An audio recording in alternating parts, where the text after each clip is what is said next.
Zinedine Zidane akhirnya buka suara terkait rumor yang menyebutkan dirinya akan menjadi pelatih timnas Arab Saudi. Rumor tersebut muncul setelah performa mengecewakan Arab Saudi di bawah asuhan Roberto Mancini dalam putaran ketiga kualifikasi Piala Dunia 2026 zona Asia. Dalam beberapa hari terakhir, nama Zidane diisukan sebagai calon kuat pengganti Mancini. Menurut laporan dari media Italia, Corriere della Sera, Federasi Sepak Bola Arab Saudi, Saudi Arabian Football Federation, SAF menargetkan Zidane sebagai pelatih baru timnas mereka. Mancini sendiri diangkat sebagai pelatih Arab Saudi pada tanggal 27 Agustus tahun 2023 dengan gaji 25 juta euro per tahun, atau sekitar 419 miliar rupiah, dengan kontrak hingga 2027. Namun, penampilan Arab Saudi di bawah kepemimpinan Mancini dianggap tidak memuaskan. Di putaran ketiga kualifikasi Piala Dunia 2026, Arab Saudi hanya mampu meraih 5 poin dari 4 pertandingan. Mereka meraih 1 kemenangan, 1 kekalahan, dan 2 hasil imbang. Salah satu hasil imbang yang paling disoroti adalah saat Arab Saudi bermain 1-1 melawan timnas Indonesia di Jeddah pada tanggal 5 September lalu. Harapan tinggi pun ditujukan kepada Zinedine Zidane, seorang legenda sepak bola dunia, untuk mengambil alih kursi pelatih dan membangkitkan semangat Green Falcons. Meski demikian, kabar bahwa Zidane akan bergabung dengan Arab Saudi akhirnya terbantahkan. Christophe Dugarry, sahabat dekat Zidane, mengungkapkan dalam siaran di RMC Sport bahwa hampir tidak ada kemungkinan Zidane akan melatih Arab Saudi. Dugarry menjelaskan bahwa Zidane masih bermimpi untuk melatih timnas Prancis suatu hari nanti, menggantikan Didier Deschamps. Dia tidak akan pergi ke sana, dia tidak akan pernah pergi. Jika dia memang ingin mengambil pekerjaan itu, dia pasti sudah melakukannya sejak lama, ucap Dugarry, menegaskan bahwa Zidane tidak tertarik untuk melatih Arab Saudi. Selain itu, Zidane sendiri merasa tidak perlu merespons rumor tersebut. Mengapa media harus menentukan agenda dan jadwal saya? Kata Zidane kepada Dugarry, menegaskan bahwa ia akan tetap menunggu peluang yang lebih sesuai dengan ambisinya. Dengan penolakan Zidane, Arab Saudi kini harus mencari sosok lain yang mampu memimpin mereka dalam kualifikasi. Di sisi lain, penolakan Zidane ini bisa menjadi kabar baik bagi timnas Indonesia, yang akan menghadapi Arab Saudi pada tanggal 19 November tahun 2024 di Stadion Utama Gelora Bung Karno, Jakarta.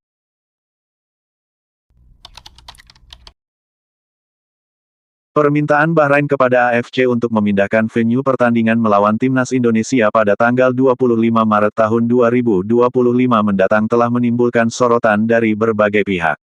Federasi Sepak Bola Bahrain (BFA) sebelumnya khawatir dengan keamanan para pemain mereka karena telah mendapatkan banyak ancaman dari netizen Indonesia pasca laga di Stadion Nasional, Rifa tanggal 10 Oktober tahun 2024 lalu. Oleh karenanya, agar tidak terjadi hal yang tidak diinginkan, BFA pun meminta kepada AFC untuk memindahkan pertandingan di lokasi yang netral, alias di luar Indonesia. Dengan sigap, AFC telah merespons permintaan Bahrain dan akan membahas masalah ini dengan PSSI beserta FIFA. Salah satu pelatih legendaris Liga Indonesia, Jackson F. Tiago, mengungkapkan, permintaan Bahrain kepada AFC ini menurutnya adalah sebuah saywar. Dia menilai, Bahrain sengaja mengajukan permintaan tersebut agar membuat PSSI dan supporter timnas Indonesia tertekan. Meskipun pada akhirnya, AFC tidak mengabulkan permintaan itu, Bahrain punya rencana lain. Menurut saya pribadi, mereka cuma menyebar sebuah saywar saja dengan catatan, mereka memberikan beban kepada supporter maupun PSSI kalau ada tindakan apapun mereka mungkin bisa lakukan sesuatu, kata Jackson dilansir dari YouTube Bola Bung Binder. Legenda Persebaya Surabaya itu mengingatkan agar supporter tidak melakukan hal apapun yang mengganggu Bahrain selama pertandingan nanti, seperti melemparkan sesuatu ke arah mereka. Sebab, hal itu bisa menjadi kesempatan Bahrain untuk melapor ke AFC. Mungkin mereka kalau hal seperti itu terjadi, mereka langsung bertindak. Menurut saya itu cuma saywar saja, mereka mau menyinggung kita di situ supaya kita terpancing emosi, melakukan sesuatu, ucapnya. Sehingga nanti mereka punya dasar untuk misalnya katakanlah pertandingan itu dihentikan atau pindah venue, makanya menurut saya itu rencana mereka memang menyebar sebuah saywar saja, lanjutnya.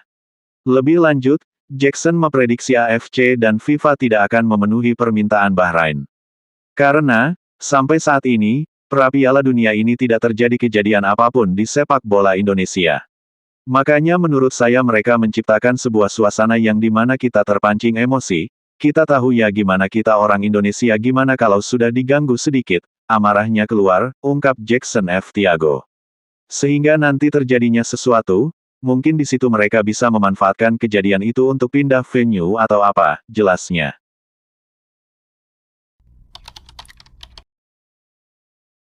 Pelatih Timnas Indonesia, Shin Tae-yong kemungkinan besar bakal mencoret dan menepikan 3 pemain diaspora berikut saat hadapi Jepang di kualifikasi Piala Dunia 2026.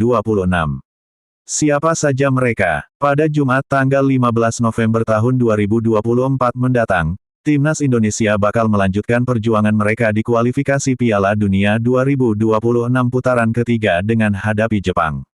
Berstatus sebagai tuan rumah, skuad Garuda diprediksi akan kesulitan menghadapi gempuran yang merupakan pemuncak klasemen sementara.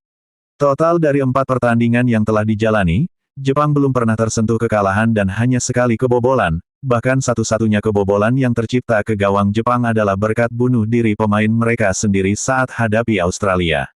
Berbanding terbalik dengan Timnas Indonesia yang baru saja telan kekalahan tipis 2-1 saat bertandang ke markas China. Hasil tersebut membuat anak asuh Shin Tae-yong masih tertahan di urutan 5 klasemen grup C dengan torehan 3 poin. Menghadapi Jepang yang merupakan pemuncak klasemen, pelatih Shin Tae-yong kemungkinan bakal mencoret 3 pemain diaspora berikut karena alasan berbeda. Jordi Amat, nama pertama adalah Jordi Amat. Pemain berusia 32 tahun ini kemungkinan bakal dicoret lantaran kondisi fisiknya yang masih belum pulih. Bahkan, Jordi Amat belum terlihat bisa tampil memperkuat klub Malaysia, Johor Darul Takzim setelah pulang dari Timnas Indonesia.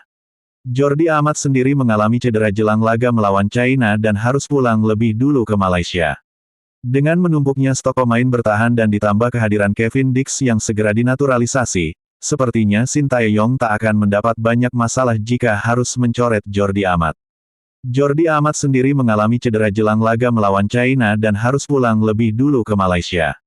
Dengan menumpuknya stok pemain bertahan dan ditambah kehadiran Kevin Dix yang segera dinaturalisasi, sepertinya Shin Tae-yong tak akan mendapat banyak masalah jika harus mencoret Jordi Amat. Ivar Jenner, berikutnya adalah Ivar Jenner. Gelandang yang kerap menjadi tandem Tom Haye di lini tengah ini juga berpotensi besar bakal dicoret oleh Shin Tae-yong. Pasalnya, Ivar Jenner tengah mendapat hukuman akumulasi kartu setelah mendapat kartu kuning beruntun saat hadapi Bahrain dan China. Meski bakal absen dan dicoret saat laga menghadapi Jepang, namun Ivar Jenner kemungkinan bakal tetap di bawah Shin Tae-yong untuk kualifikasi bulan November nanti. Sebab, hukuman Ivar Jenner bakal berakhir setelah menghadapi Jepang dan bisa dimainkan saat Timnas Indonesia bertemu Arab Saudi. Elkan Bagot, terakhir adalah Elkan Bagot. Pemain kelahiran Thailand ini juga berpotensi besar dicoret dan tak dibawa saat Timnas Indonesia menghadapi Jepang. Bukan karena cedera atau akumulasi kartu, Elkan Bagot kemungkinan tak dipanggil Shin Tae-yong karena masalah internal kedua belah pihak. Terbukti, Elkan Bagot sudah absen dan tidak dipanggil dalam 8 pertandingan Timnas Indonesia di kualifikasi Piala Dunia 2026.